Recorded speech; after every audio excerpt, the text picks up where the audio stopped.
La plus grande tristesse de la vie de Pierre Arditi fut sa tentative désespérée de concilier sa relation compliquée avec son père, le peintre Georges Arditi, qu'il aimait profondément mais ne se sentait jamais véritablement reconnu ni compris.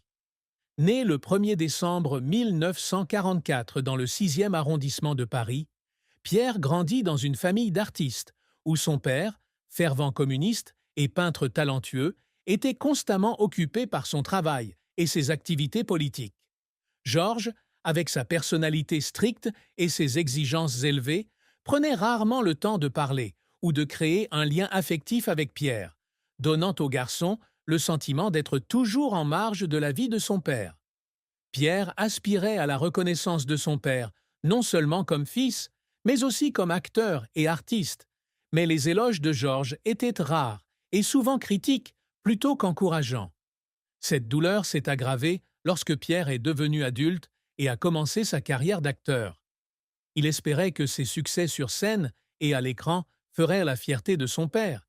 Mais Georges lui lançait souvent de brefs commentaires, tels que « Tu as bien fait, mais tu aurais pu faire mieux ». Ces commentaires, bien que non malveillants, donnèrent à Pierre le sentiment de ne jamais être assez bien aux yeux de son père. Un jour, après avoir remporté un César pour son rôle dans Mélo en 1987, Pierre appela chez lui, espérant recevoir un compliment de son père.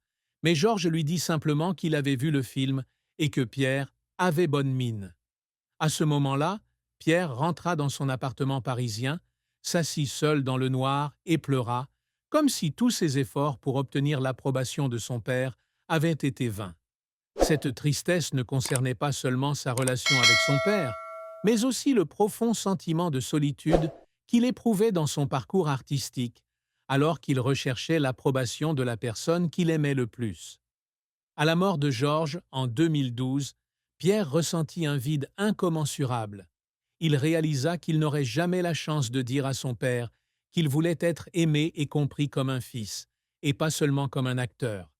Pierre conservait dans son salon un petit tableau peint par son père, une scène de rue parisienne, pour se souvenir des années passées à renouer avec lui.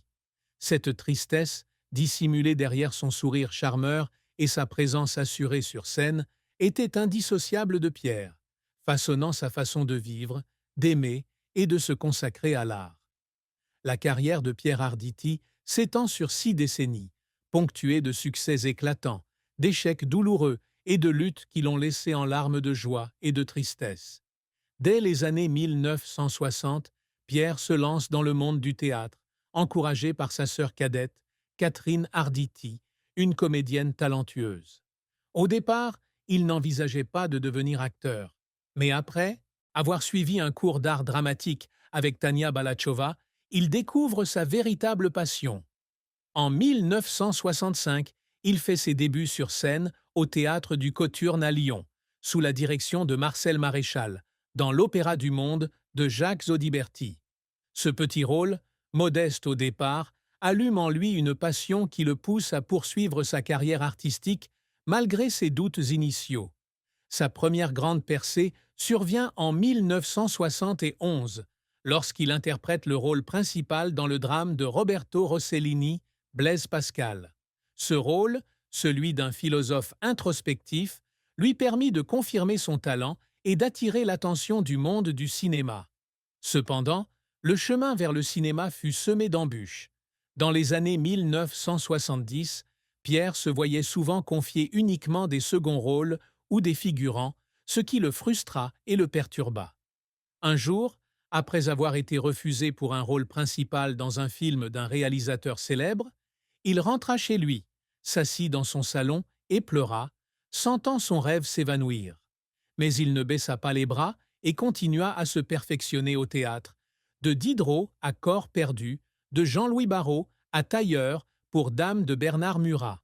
La grande percée de Pierre eut lieu en 1979, lorsqu'il rencontra le réalisateur Alain Resnais, qui devint son plus important collaborateur.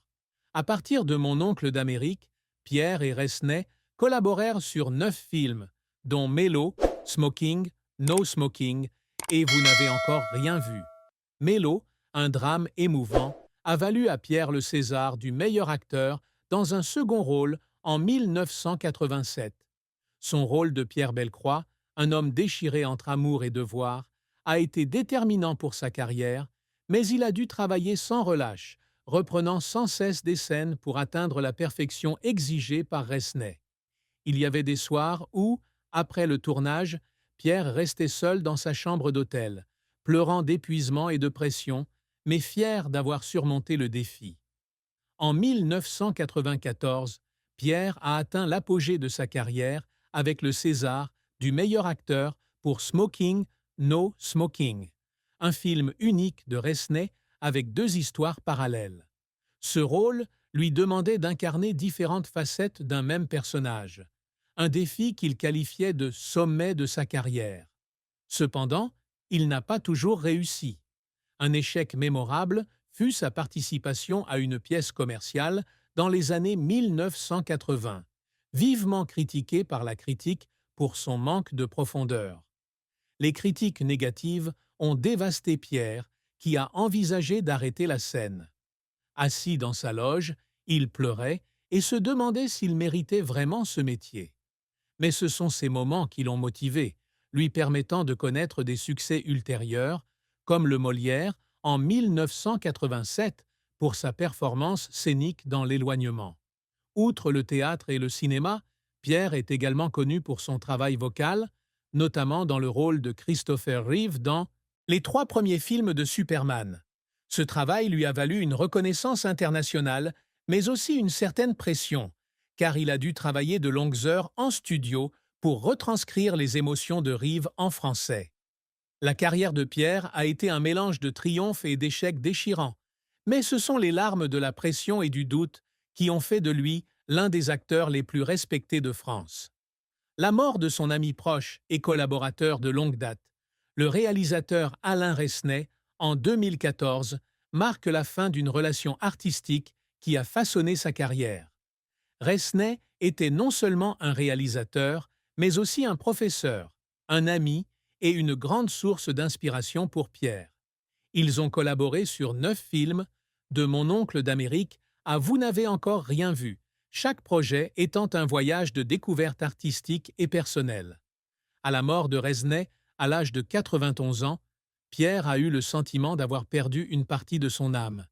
Il a appris la nouvelle un soir d'hiver à Paris, alors qu'il préparait une nouvelle pièce. Assis tranquillement dans son appartement, il regardait par la fenêtre et pleurait, se remémorant les moments où Resnais était assis sur le plateau, ses yeux bleus le fixant comme s'il était un diamant, comme Pierre l'avait décrit un jour. Cette perte ne concernait pas seulement un ami, mais aussi une période dorée de la carrière de Pierre. Il sentait que sans Resnais, il ne pourrait jamais retrouver la liberté et la créativité qu'il avait éprouvées en travaillant avec lui. Pierre espérait retravailler avec Resnais sur un dernier projet, un film sur l'amour et la mémoire. Mais ce rêve fut brisé. Après la mort de Resnais, Pierre continua à jouer, mais il avouait ressentir un vide à chaque fois qu'il montait sur scène ou sur un plateau. Il gardait sur son bureau une photo de lui et Resnais sur le tournage de Smoking No Smoking, en souvenir de l'homme qui l'avait aidé à devenir un grand acteur. Cette triste fin était non seulement une perte personnelle, mais aussi un rappel de la fragilité du temps. Pierre, aujourd'hui octogénaire, commença à réfléchir à son héritage et à ce qu'il avait laissé de côté. Il déclara un jour que s'il pouvait revenir en arrière, il consacrerait plus de temps à remercier Resnais, non seulement pour les rôles, mais aussi pour leur profonde amitié. Cette tristesse, bien que douloureuse, incita Pierre à continuer de se consacrer à l'art afin d'honorer Resnais et de préserver les valeurs qu'ils avaient bâties ensemble. L'amour et le mariage ont été pour Pierre Arditi un voyage émotionnel, fait de joies immenses et de profondes peines. Pierre a épousé l'actrice Florence Giorgetti en 1966, alors qu'ils étaient tous deux jeunes et débutaient leur carrière. De ce mariage est né un fils, Frédéric, né en 1969, qui deviendra plus tard peintre comme son grand-père Georges. Cependant, leur mariage fut de courte durée. Ils divorcèrent en 1978 après plus de 10 ans de mariage. La plus grande tristesse de ce mariage fut le sentiment d'échec, car Pierre ne parvenait pas à maintenir un foyer stable pour Frédéric.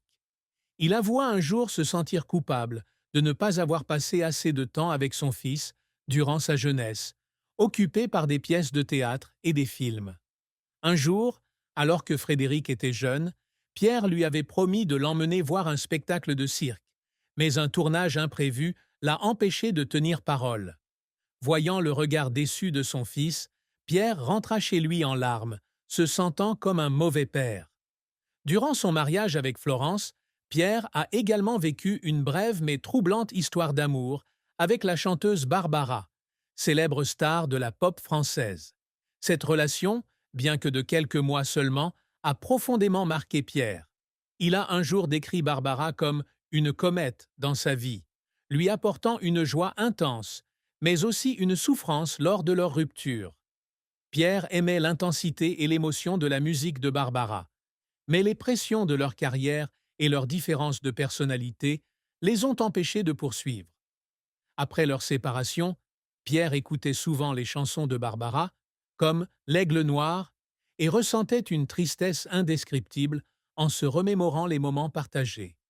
En 1986, Pierre entame une relation avec l'actrice Evelyne Bouy, qui deviendra le grand amour de sa vie. Il se marie le 31 mai 2010, après 24 ans de mariage. Evelyne était non seulement son épouse, mais aussi sa compagne, qui comprenait et partageait la passion de Pierre pour l'art. Ensemble, ils ont élevé Salomé Lelouch, la fille d'Evelyne, avec le réalisateur Claude Lelouch, et ont bâti une famille unie. Cependant, ce mariage n'a pas été sans heurts. Pierre craignait que son emploi du temps chargé ne laisse Evelyne seule, surtout pendant les années où il était constamment en tournée. Un jour, après une dispute concernant le temps passé sur scène par Pierre, il s'est assis dans son salon, a pleuré et a écrit une longue lettre d'excuses à Evelyne, promettant de mieux concilier travail et famille. Leur amour, malgré les difficultés, est resté fort grâce à la compréhension et au respect mutuel, Evelyne étant le plus grand réconfort de Pierre pendant les jours où il subissait pression et tristesse. Pierre Arditi, acteur confiant et charmant, a caché un lourd secret tout au long de sa carrière. Une tentative de suicide en 1972, à l'âge de 28 ans, après une rupture amoureuse et la pression de ses premiers échecs professionnels. Ce secret, qu'il n'a partagé qu'avec quelques amis proches, comme Evelyne Bouy et sa sœur Catherine, a été une cicatrice psychologique qu'il a portée toute sa vie. À cette époque, Pierre peinait à décrocher de petits rôles et se sentait insuffisamment talentueux pour réussir. Une rupture avec une actrice qu'il aimait profondément mais qui ne lui était pas réciproque l'a plongé dans une période de désespoir. Un soir d'hiver à Paris, il a bu trop et a tenté de mettre fin à ses jours, mais il a heureusement été découvert à temps par un ami. Après cet incident, Pierre a traversé une longue période d'introspection, mais ce fut aussi un tournant, lui faisant prendre conscience qu'il voulait vivre et se consacrer à l'art. Il a commencé à prendre des cours de théâtre plus sérieusement et s'est tourné vers le théâtre pour se ressourcer. Cependant, la peur de retomber dans cette obscurité le hanta pendant de nombreuses années. Pierre évoquait rarement cette période, même avec ses proches, de peur que cela ne ternisse son image auprès du public. Il transformait plutôt la douleur en motivation, s'investissant pleinement dans chaque rôle, de la scène à l'écran. Parfois, sur scène, il avait l'impression de revivre sa propre vie, mêlant douleur et espoir. Ce secret a profondément marqué la façon dont Pierre a vécu et travaillé. Il est devenu plus sensible à son entourage, notamment aux jeunes acteurs en difficulté professionnelle. Il s'entretenait régulièrement avec eux, partageant ses expériences et les encourageant à ne pas abandonner. Malgré les ténèbres de 1972, Pierre tenait encore un petit journal intime où il notait ses réflexions sur la vie et l'art afin d'affronter ses peurs secrètes. Ce secret, bien que douloureux, a fait de lui un artiste plus profond, capable de transmettre des émotions complexes à travers chaque rôle. Pierre Arditi a toujours aspiré à devenir un acteur polyvalent, capable de conquérir la scène, le cinéma et la télévision, tout en laissant derrière lui un héritage artistique intemporel. L'une de ses plus grandes réussites a été sa capacité à transmettre des émotions complexes à travers ses rôles, notamment dans les films d'Alain Resnais. Le rôle de Pierre Bellecroix dans Mélo et les multiples rôles dans Smoking, No Smoking témoignent de cette ambition, car il devait exprimer différentes facettes de l'humanité, de la joie à la douleur. Pierre a déclaré qu'il souhaitait que le public non seulement le voie à l'écran, mais aussi qu'il ressente l'âme du personnage. Les Césars, remportés en 1987 et 1994, ont été des étapes importantes. Mais pour Pierre, la reconnaissance du public et de ses collègues compte plus que n'importe quelle récompense. De plus, Pierre s'efforce toujours de concilier scène et cinéma, un objectif difficile dans un secteur qui exige du dévouement.